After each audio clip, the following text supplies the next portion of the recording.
Welcome to the deep dive. This is where we take source material you provide, really jump in and pull out the most important knowledge and insights. Yeah, our goal is basically to give you that shortcut, help you get truly well informed, maybe find some surprising things along the way, and hopefully keep you listening. Think of us as your guides, really. We're not just skimming summaries, we're digging into why things matter, pulling out the core ideas that hopefully match what you want to learn about. Exactly. So today, we've got a really interesting source. It's a very detailed account from a developer who's also big on productivity, all about the tools they think are absolutely essential, the ones they use every single day. Yeah, it's a blog post, right? Yeah. Basically gives us a peek into their whole digital workflow, coding, collaborating, learning, the whole shebang. Right. And it's not just about listing apps. It's more about figuring out the thinking behind it. Like, why these tools? How do they actually fit together to make an effective setup? What can we learn from this one person's way of doing things? That's the key question. Precisely. We're going to unpack this whole stack of tools, look at the problems they solve, and see what insights we can get for building maybe a more productive digital life ourselves. So, what does looking at this developer's toolkit mean for you? Let's find out. Okay, let's dig in. The author, they really set the scene first. They make it clear they're not just, chasing every shiny new app that comes along. Right. Their focus is squarely on tools that actually make a difference. Yeah. The ones that are solid, reliable, used every day without thinking threes. Yeah, impact and consistency. That seems to be the theme. They talk about the core tasks: building, writing, collaborating, testing. Yeah. And I like this bit. Sometimes even stay sane. Yeah, that's relatable. It shows they see these tools not just as separate programs, but as things that actively shape how I work and learn. It's very much a workflow-first perspective. Absolutely. It's like an optimized ecosystem tailored for them. Yeah. And the source breaks it down pretty logically, starting with, the absolute foundation for any developer: code, build, and ship. Okay, the bedrock? And no surprise here, GitHub is right at the top. They call it the backbone of everything. Makes sense. They use it for, well, pretty much everything. Small personal projects, huge enterprise migrations for clients, building demos. What's interesting, though, is how they use more than just version control on GitHub. They specifically mention GitHub Actions for CI/CD automation. And discussions for brainstorming ideas. And projects for organizing their work, like a Kanban board. Yeah. It's about using the whole platform, isn't it? Totally. Using that integrated ecosystem to smooth out the entire process. And then kind of sitting inside that process is a tool the author calls a favorite tool, hands down. That's GitHub Copilot. Copilot. Yeah, we hear a lot about the code completion side, but this developer uses it for more. They mentioned the chat mode and the agent mode, too. And the analogy they use is great. It's like pair programming with a bot that doesn't judge my messy logic. Yeah. Yeah. That paints a picture, doesn't it? It's about speeding things up, maybe getting unstuck without feeling, judged. And they gave a really specific tip, calling it magical, using Copilot chat to explain complex stuff like rejects. Oh, rejects, yeah. No, it's tricky. Or refactoring code like LINQ expressions in C#. So it's not just writing new code, it's understanding and improving what's already there. Exactly. That learning angle is key. Not just getting code, but getting it explained. Now, for the actual heavy lifting in .NET development, their home base is JetBrains Rider. Rider, okay. They praise its speed, stability. And the refactoring tools, plus how it's incredibly smart, specifically about C#. And here's a strong point. They actually tried going back to Visual Studio. Oh, really? Yeah, but they said Rider just kept pulling them back. That comparison, trying to switch and then sticking with Rider, really says something about how well it fits their main workflow. It really does. It highlights the power of a specialized tool for your primary task. But, no single tool does it all. So there's Swiss Army knife, Visual Studio Code. Vscode, of course. It pops up everywhere. So what do they use it for? All sorts. Writing the blog post itself, which is in Markdown, quick script edits, JSON, YAML configs, PowerShell scripting. Cloud stuff, too, like Bicep. Yeah, exactly. Cloud automation with Bicep, that's for deploying Azure resources. For anyone not familiar, it's just super versatile. And a big reason they use it so much, they feel it has the best implementation for GitHub Copilot. That integration factor again. How well tools work together is clearly a big deal for them. Makes sense. And finally, for dealing with Git itself, which can get messy, right? Especially with multiple projects or helping teammates. Oh yeah, Git chaos is real. They use GitKraken for visual Git. So they still use the terminal sometimes, but GitKraken helps them see branches visually, handle merges or rebases, undo mistakes faster. Handle workflows like Git flow without typing a million commands. Exactly. It's especially handy when things get complex or when they're guiding others through, as they put it, Git chaos. It shows even command line pros see value in a visual tool sometimes. Okay, so that covers the core coding and getting stuff shipped. But development isn't solitary, is it? It's definitely a team effort involving, well, sometimes more pings than code, like they joked. Huh. So true. Which brings us neatly to the next category, communication and collaboration.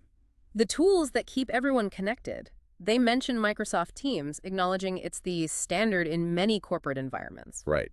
Used for client meetings, internal syncs. They specifically call out the calendar integration as solid and the recording transcript features as lifesavers. That's interesting. Even someone focused on Devtools sees the value in those standard corporate features like transcription saving time. Yeah, and they even use Teams for some personal side projects too. Shows how widespread it is. Then there's Slack. That's where the async magic happens, apparently.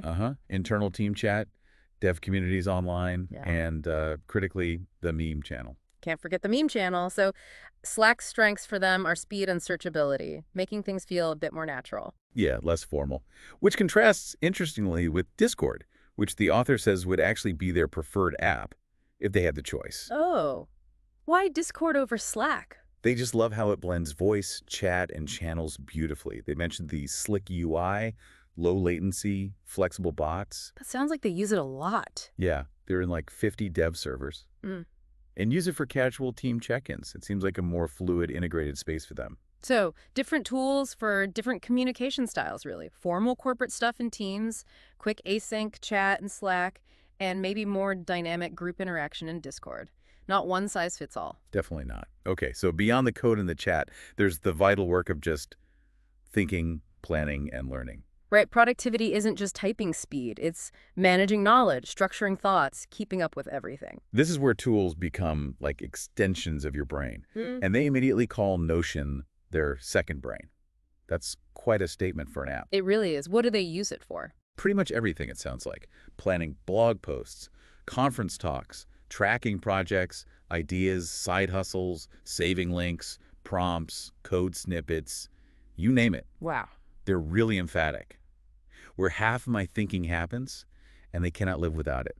That tells you how deeply embedded it is in their whole process. Cannot live without it. That's serious dependency. It's way beyond just taking notes. For sure. And right alongside Notion, they're a paying user of ChatGPT Pro. They say they absolutely get my money's worth. Ah, the AI assistant. So this is for non-coding tasks. Exactly. Brainstorming ideas, reviewing emails or documents before they go out, getting help with social media stuff, just generally speeding up all those non-coding work tasks. It supports the planning and communication parts we talked about. That makes sense. And how do they keep up with all the new information constantly flying around in tech? For that, they use Feedly. It's their RSS reader of choice. Okay, so Feedly helps them track dev blogs, AI research, .NET news, cloud updates, even design and UX posts. Yep. And the key benefit they stress is avoiding doom scrolling. It gives them high signal, low distraction updates. They're actively curating what they consume. That's smart, taking control of the info flow. And they even mention a resource they shared, a curated RSS feed bundle for web developers and OPML file on Gumroad.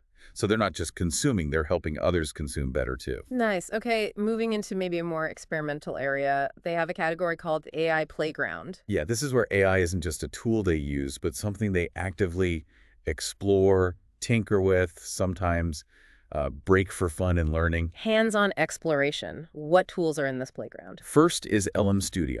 This lets them run small language models, SLMs, locally, on their own machine, even offline. Why do that? To test out AI capabilities, compare different models, see how much performance they can get from their own laptop. They mentioned using it with C# code, running fine-tuning experiments. It's about understanding AI from the inside out. Getting under the hood. And the other tool? That's Azure Local AI Foundry. They describe this one as a bit more advanced.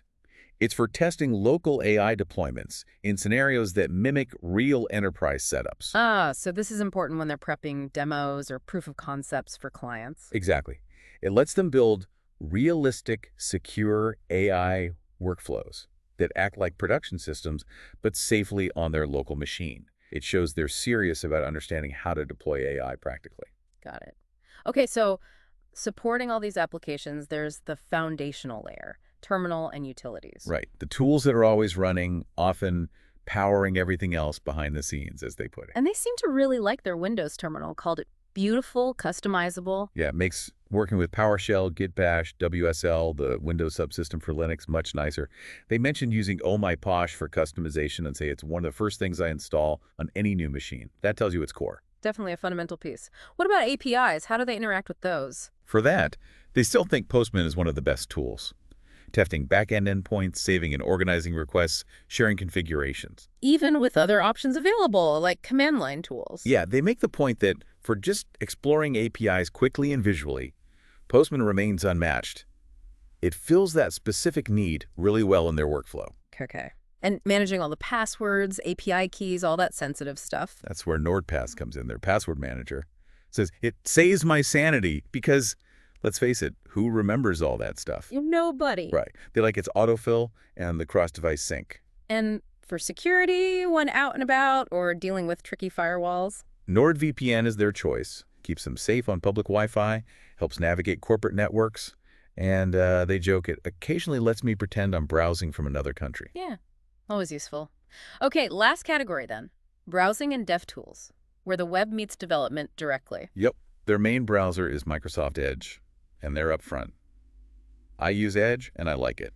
Bold statement sometimes. What do they like about it? Speed, integrating with Microsoft 365, sidebar tools that are actually useful, and solid dev tools, especially for debugging layout or testing PWAs. But not just Edge, right? They use another browser too. Correct. They keep Firefox Developer Edition handy. Described as clean, developer-centric. Why have both? Firefox is lightweight, privacy-focused, good for getting a second pair of eyes on rendering issues, or for messing with experimental web features or network throttling without affecting their main browser setup. Smart. And one more utility they mentioned, OnRock. Ah, yeah, OnRock. Super handy. They use it whenever I need to expose a local server to the web. So like if you're testing a webhook that needs to call back to your development machine. Exactly.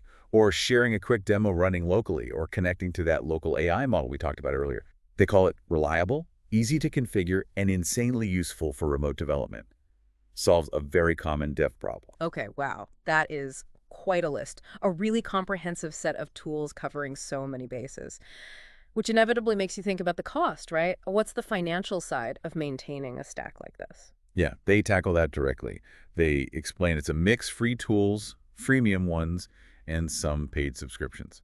And they're very clear that for many of them, they're well worth the investment for the time and sanity they save. So looking at the list, you've got free stuff like Vscode, Windows Terminal. Right. Then subscriptions for things like GitHub, potentially, Okay. definitely Copilot, Rider, ChatGPT Pro, Notion, Feedly, GitKraken, Postman, Productivitytools. And usage costs, too, like for Azure AI experiments. Exactly. Those can vary. So the total cost range they estimate is somewhere between, say, $50 a month up to maybe over $100 a month, depending on the specific tiers and how much they use certain services. That's not insignificant, but their perspective. Unwavering. For me, it's a no-brainer. They see it as just fundamental to their work. Not an expense, but an investment in their workflow, my learning, and even my creative process. Precisely.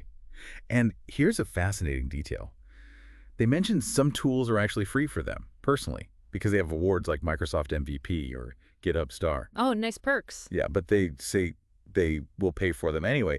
That really underlines how essential they view these tools. It's like paying for electricity or internet, just part of the cost of doing their job effectively. Wow, okay. That really drives the point home. Now, before we wrap up, there was one more specific, really practical tip they shared about Copilot. Oh yeah, the bonus tip. This is great for anyone who uses Copilot. You know how sometimes it suggests code, but it doesn't quite match your specific style or the project's conventions? Yeah, that can be annoying. The guess is wrong. Right. So they point to a website, copilotinstructions.xyz. This site has special files called copilot-instructions.md. They're just markdown text files. Okay, what do these files do? They contain instructions for Copilot. They're examples for different languages and frameworks, PowerShell, C#, Blazor, lots more. You put this file in your project. And Copilot reads it. Yeah. It uses the instructions in that file to tailor its suggestions to your specific coding style, your naming conventions, preferred patterns, whatever you tell it. It's about tuning the AI. That seems incredibly useful. turning it from just helpful-ish to... Heck yeah, that's exactly what I meant. Yeah. That's how the author put it. Yeah. And they encourage people to grab these files, fork them, tweak them, make them their own.